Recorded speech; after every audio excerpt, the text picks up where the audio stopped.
Assalamualaikum warahmatullahi wabarakatuh.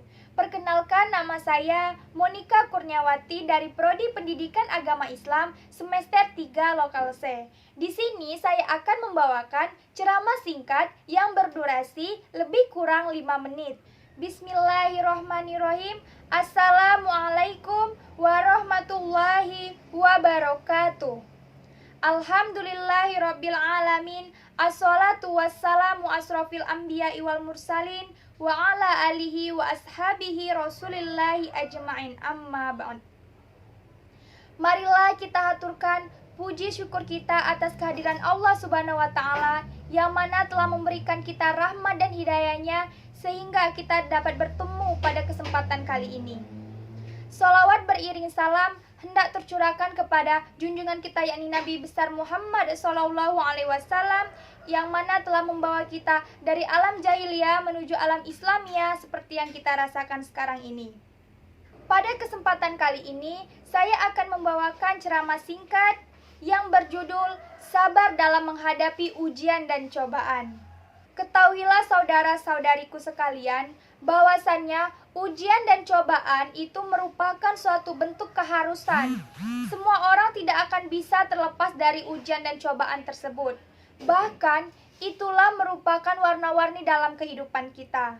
Maka kesabaran dalam menghadapi ujian dan cobaan merupakan suatu bentuk kejujuran dan kebenaran iman seseorang kepada Allah Subhanahu wa ta'ala. Karena sesungguhnya ujian dan cobaan yang datang dari Allah Subhanahu wa ta'ala di dalam kehidupan kita secara bertubi-tubi itu merupakan suatu bentuk ketentuan yang telah ditetapkan oleh Allah Subhanahu wa ta'ala.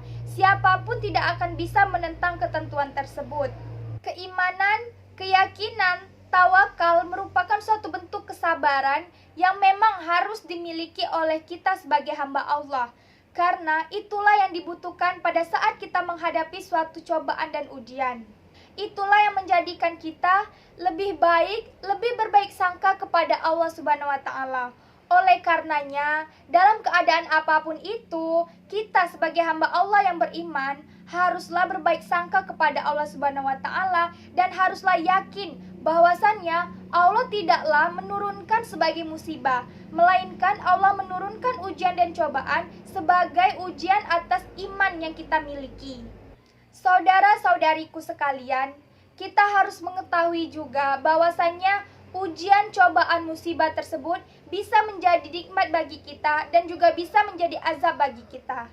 Kapan itu menjadi nikmat bagi kita? Ketika kita ditimpa musibah, kita kembali ke jalan Allah dan sadar atas perbuatan kita, atas dosa-dosa kita, sehingga kita lebih bertakwa kepadanya, kita lebih semangat menjalankan perintah-perintah Allah dan menjauhi segala larangannya. Maka karena itu, ujian dan cobaan akan menjadi nikmat apabila kita lebih baik. Orang yang beriman akan menganggap suatu musibah tersebut sebagai pelajaran untuknya. Dia akan mengambil pelajaran dari musibah tersebut. Maka sebaliknya, orang yang kurang beriman, dia akan berburuk sangka kepada Allah dan tidak akan mengambil pelajaran dari musibah tersebut. Dan kapan musibah tersebut menjadi azab bagi kita, yakni ketika kita ditimpa musibah, malah iman kita lebih berkurang dan kita lalai dalam perintah Allah, kita jauh segala perintah Allah, dan kita tidak akan mengerjakan apapun yang diperintahkan oleh Allah Subhanahu wa ta'ala. Maka itulah sebagian orang apabila ditimpa musibah, dia lebih dekat kepada Allah, namun ini justru dia menentang Allah Subhanahu wa ta'ala.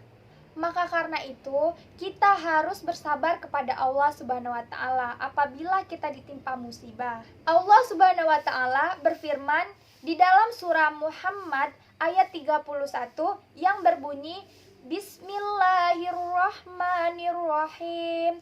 Walanabluwannakum hatta na'lamal mujahidina minkum wassabirina wa nabluwa akhbarakum. Artinya, dan kami benar-benar akan menguji kamu agar kami mengetahui orang-orang yang berjihad dan sabar di antara kamu, dan kami akan menyatakan baik buruk hal ihwalmu. Maka sebaiknya kita Sebagai hamba Allah, haruslah merenungkan dosa-dosa yang telah kita perbuat. Bisa jadi Allah berikan musibah kepada kita, itu karena dosa yang telah kita perbuat. Dia ingin kita lebih dekat kepadanya. Dan sebaiknya kita berbaik sangka kepada Allah dan kita bersabar kepada Allah.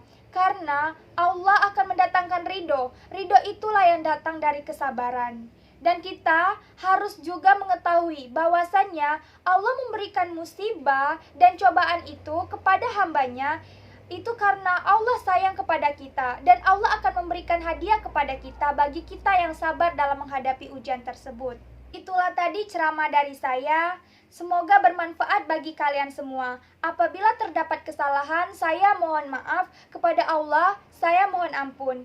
Wabillahi taufiq wal hidayah. Wassalamualaikum warahmatullahi wabarakatuh.